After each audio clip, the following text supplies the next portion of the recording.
नमस्कार साथियों, मैं डॉक्टर मुकेश गर्ग। जरा सोचिए में आपका हार्दिक स्वागत है।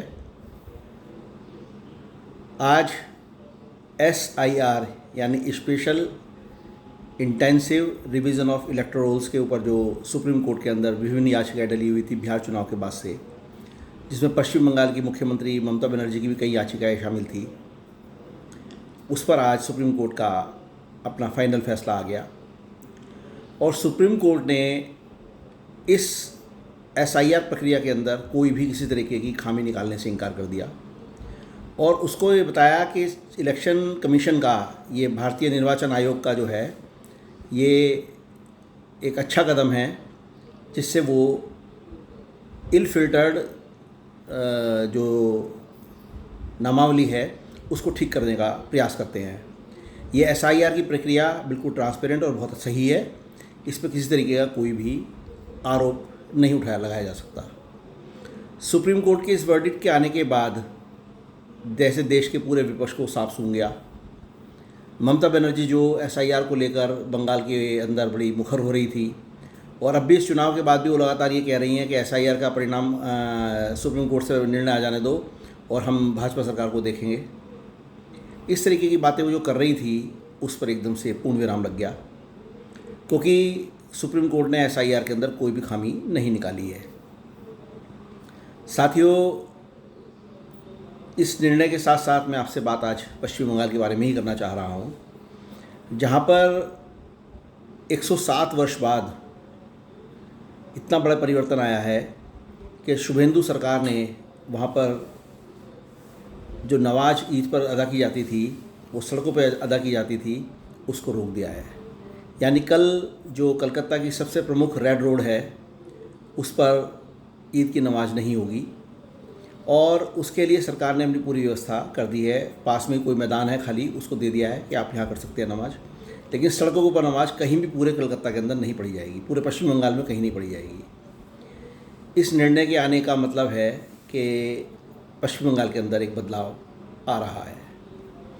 साथियों, 26 अप्रैल 2026 को प्रधानमंत्री नरेंद्र मोदी ने अपनी आखिरी चुनावी रैली के अंदर पश्चिम बंगाल के घुसपैठियों को चेतावनी दी थी कि वो 29 तारीख जो वहाँ पे चुनाव की तारीख थी, 29 तारीख के बाद नज़र ना आए, उससे पहले पहले सब घुसपैठी वापस चले जाएं, वरना 4 अप्रैल के बाद वो किसी भी घुसपैठियों को यहाँ छोड़ेंगे नहीं।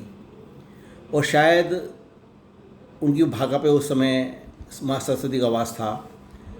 भाजपा की सरकार 4 मई को आ गई और 9 मई को जो है शुभेंदु सरकार ने वहाँ पर, शुभेंदु अधिकारी ने वहाँ पर मुख्यमंत्री का चार्ज भी ले लिया और उसके बाद जो ताबड़तोड़ निर्णय उन्होंने इल फिल्टर्ड लोगों के लिए, बांग्लादेशियों के लिए जो यहाँ घुसपैठियों के रूप में यहाँ पर घुसे हुए थे, उसके विषय में जो अपने बयान दिए हैं, उसका नतीजा ये है कि सिर्फ बयान से ही घुसपैठिए डर डर के भाग रहे हैं। और जो ढाका से और पश्चिम और बांग्लादेश से लगी हुई सीमा है पश्चिम बंगाल की, उन सीमाओं पर लंबी लंबी लाइन बांग्लादेश के अंदर घुसने वाले, कलकत्ता छोड़कर जाने वाले, बंगाल छोड़ के जाने वाले लोगों की लगी हुई है। साथियों, इसे कहते हैं कानून का खौफ, डर। इसी प्रकार से जिस तरीके से वहाँ पर जो फाल्टा के अंदर उपचुनाव का परिणाम आया और उस चुनाव के 2 दिन पहले ही जो TMC का जो बाहुबली नेता था वहाँ का, जहांगीर खान, उसने मैदान छोड़ दिया था चुनाव का। वो तब से अंडरग्राउंड है और वो 1 लाख से अधिक वोटों से चुनाव हारा है, उसकी जमानत भी जब्त हो गई है। ऐसे व्यक्तियों का पश्चिम बंगाल के अंदर खूब इलाज किया जा रहा है। जानकारी में ये भी आया है कि ममता बनर्जी के करीबी कई नेता ऐसे हैं जो बाहुबली नेता थे, उनको पुलिस का प्रोटेक्शन ज़बरदस्त था और वो पुलिस उनको सलूट किया करती थी। उनको अब पकड़ पकड़ कर सड़कों पर उनको नंगी परेड कराई जा रही है, नंगे पैर।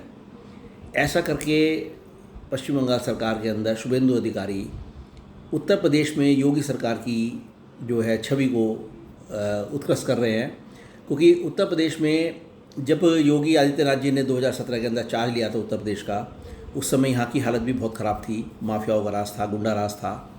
उसको उन्होंने एकदम से चेंज करते हुए आज उत्तर प्रदेश को उत्तम प्रदेश के रूप में बदल दिया है।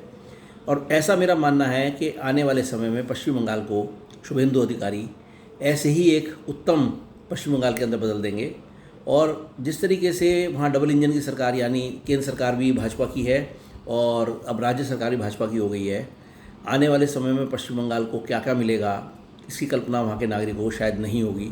लेकिन मैं आपको बता देता हूँ, सुशासन मिलेगा आपको, वहाँ पे भयमुक्त वातावरण मिलेगा, आपके उद्योगों को वहाँ पनपने का मौका मिलेगा। और वो कलकत्ता जो कभी अपनी गरिमा के लिए, जो अपने हिंदुस्तान में हर चीज़ के अंदर प्रथम आने के लिए जाना जाता था, अंग्रेज़ों ने ईस्ट इंडिया कंपनी की स्थापना भी सबसे पहले कलकत्ता के अंदर ही की थी। और यही कारण है कि विक्टोरिया मेमोरियल भी वहीं बना हुआ है और कलकत्ता का लंबे समय तक भारत की राजधानी भी रहा है अंग्रेज़ों के टाइम में। इस गरिमा को पश्चिम बंगाल दोबारा प्राप्त करेगा और पश्चिम बंगाल जो आज भी 70% हिंदुओं से परिपूर्ण है, वहाँ का हिंदू अपने एक स्वच्छ वातावरण में सांस ले पाएगा और उसको पूर्व की कांग्रेस, वामदल की और तृणमूल कांग्रेस की आतताई सरकारों से मुक्ति मिली है, ऐसा मेरा मानना है। और जिस तरीके से वहाँ पर अब कंट्रोल किया जा रहा है शुभेंदु अधिकारी द्वारा, वो अविश्वसनीय है, अकल्पनीय है, जरा सोचिए। साथियों, मेरे विचार यदि आपको उचित लगें तो कृपया मेरे चैनल को लाइक कीजिए, शेयर कीजिए और सब्सक्राइब कीजिए। धन्यवाद।